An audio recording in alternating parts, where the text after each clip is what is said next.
VGT Countdown. The top 10 worst video game movies. Needless to say, this was not a tough countdown to find candidates for. The tough part was watching them. Again.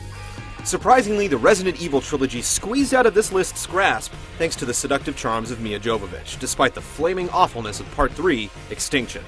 With the following 10 film flops, it's hard to come away with anything redeemable, and these movies only seem even more depressing if you're a big fan of the franchise.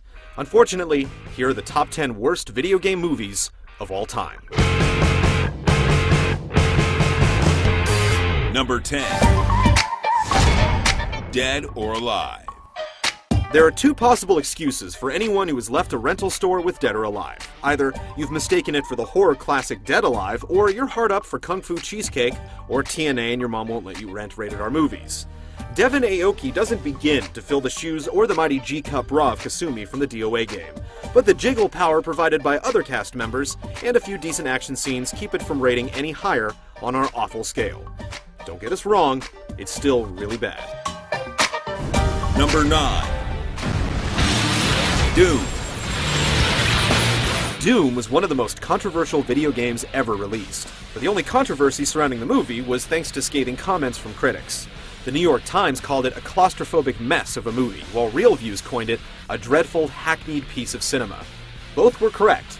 Starring The Rock of professional wrestling fame, the story follows his band of mercenaries as it answers a distress signal from Mars. If only moviegoers had a button to push to get their money back. It's low on this list because some parts of it are so bad that they're funny, not the least of which is the end of the dreadful flick that attempts to mimic the game with its first-person perspective. Nice try. Number 8. Street Fighter. The first Mortal Kombat movie may have weathered the tides, but Street Fighter's silver screen treatment definitely got some hard knocks when it assaulted audiences in the 90s. First, the bad. The fights are awful, Guile's from Brussels, and apparently there are some cyborg soldiers we never knew about. But then the good, with choice cameos from the barely famous Kylie Minogue as the cannon-drilling Cammy, and Asian cutie Ming-Na as a cocktail waitress presumed to be Chun-Li.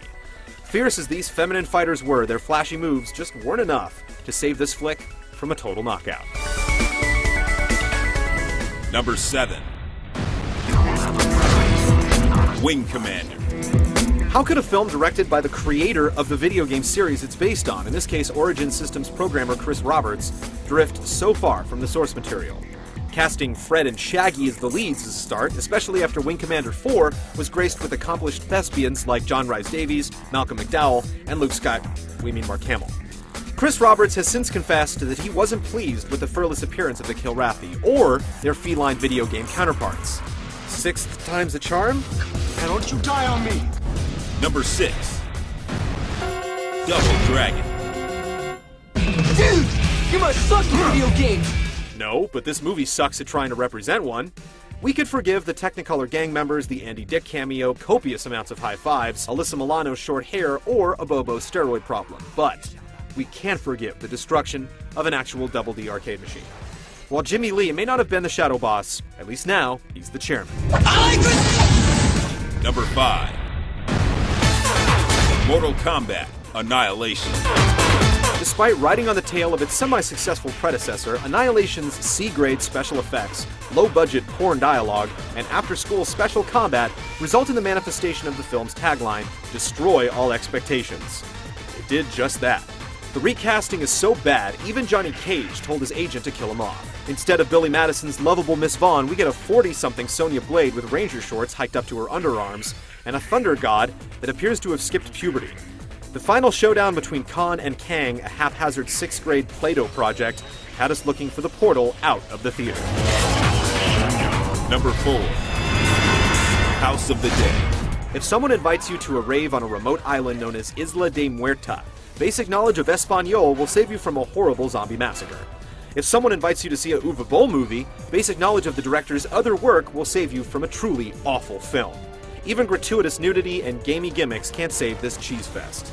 If you watch the film, you'll suffer like G did, and then some. But don't feel too sad for the Sega logo. It's sadly seen worse. Number 3. Alone in the Dark. Not long after closing escrow on the House of the Dead, Boll staked his claim on another piece of video game real estate with the film adaptation of Alone in the Dark. And you anyway! Swapping mystery and intrigue for guns and washed-up actors Christian Slater and Tara Reid. I don't believe it. The inadvertently hilarious action horror flick had little to do with the series and even less to do with common decency. And for desperate viewers holding out hopes for some shameless TNA, trust us, there are some things that you wouldn't want to get caught alone in the dark with. Number 2. Super Mario Brothers. One would think that a film starring one of the most popular and recognizable characters on the planet would easily become a blockbuster. Even with this going for it, somehow Hollywood managed to find a way to deliver an epic disaster. As the first live-action adaptation of a video game, Super Mario Bros. Left a dark stain on the genre that mars it to this day. Whether it was Koopa as a human, Goombas as giant reptilian thugs, the Mushroom Kingdom as a dystopian city, or the infamous cameo of the Super Scope, this film made even the staunchest Mario fanatic wince in agony.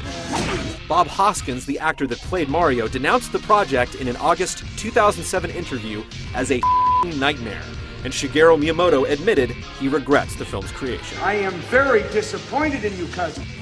Number 1. Blood Rain. If Uwe Boll is the Stanley Kubrick of crap, this is his space odyssey. It's long been rumored that Boll used to make a fortune off his projects if they sucked, and if that's true, then he made more money on Blood Rain than any of his other movies. Every actor is miscast, every wig is too fake, every sex scene is too inappropriate, and every action scene is too improvised. It's no surprise that the director that got away with wasting Ben Kingsley's talent also produced the worst video game movie of all time.